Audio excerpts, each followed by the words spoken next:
Field Service Europe with the Field Service blog, and here I am with Ian Mapp. Hi. Hello, Hi. Deanna. Hi. Hi, and I'm Ian Mapp, and I'm Vice President of Marketing for IFS's Service Management practice. So Ian, you are giving a presentation tomorrow. I am. Can you tell the audience a little bit about that? Yeah, absolutely.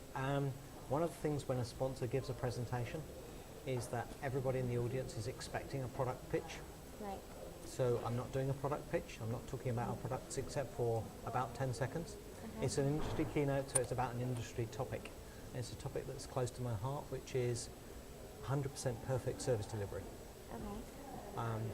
One of the things that's changed over the lifetime that I've been involved in field service, which is 25 years or more, is that equipment has become much more reliable. Manufacturing quality has improved tremendously over that time.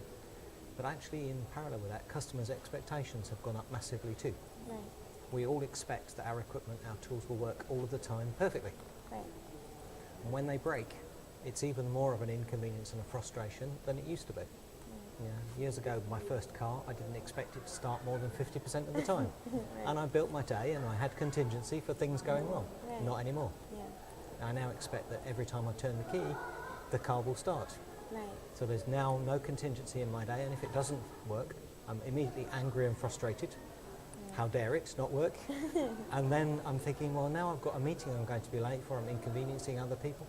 So there's two sides to that. One is our expectations are massive of reliability and availability, and the consequences are huge. So that is the theme, is to actually say, well, why is it in that context then, as in the field service, are we not saying, well, you know what, when it breaks, we will understand the impact, and we'll be there, and we'll fix it every time, Right. first time. Right. I feel like it's kind of a shift, though, that in the past 10 years, people have gotten more customer-centric as opposed to being product-centric. Do you agree? Well, that's true in the sense that it's been talked about a lot. Many conferences like these have had lots of topics about customer centricity, and lots of companies have tried to move towards that. The fact of the matter is, field service has always been customer centric, because we're fixing a piece of equipment or a machine not for the machine's sake, but for the end user's sake. Right. If I'm fixing a car, it's not to fix the car, it's so that Ian can get to his meeting. Right. Right. So actually, always in field service, we've been focused on delivering the right thing for the customer. Sometimes we've lost sight of that, but actually I think a lot of other parts of companies are beginning to align and understand the value of that. In an ultra-competitive world where most products are pretty similar, the differentiator has become service. Right. And the only way to deliver great service is to have a great rapport with your customer and make the customer the centre of your business. If you talk to the people here at the conference, they go, we always thought about customers, we always did that. So in many ways, I think it's the rest of organisations catching up with what service has always done. Right. And I may be wrong, but that's my view from the inside, is we always thought about customers, because if you're a field engineer, you arrive on site with an angry customer. Right. Before you even get to fix the machine, you have to fix the customer. Right. So you always have to focus on what that customer, and the customer's experience of your service. Right. As you know, us at WBR, we're from the United States. So being in Amsterdam at Field Service Europe, we're noticing some things are a lot very similar, but then there's also a lot of differences across the pond. So I was just wondering, do you see that these evolving expectations, are they the same across different regions? Are they the same? Are they different?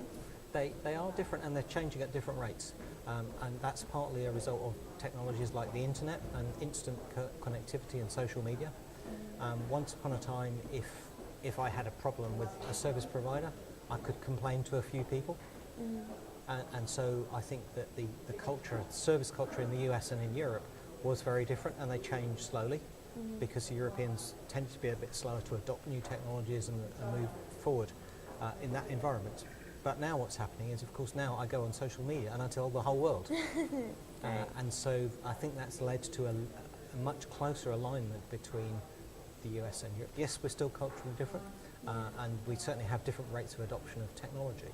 But I think there is now, that gap is narrowing compared with what it was, and it's great to see the WBR conference back in Europe, because there is definitely an opportunity and an appetite as seen by the quality of the delegates here, which is fantastic. Right. Speed to market and just executing faster is a huge buzz topic going on in field service right now.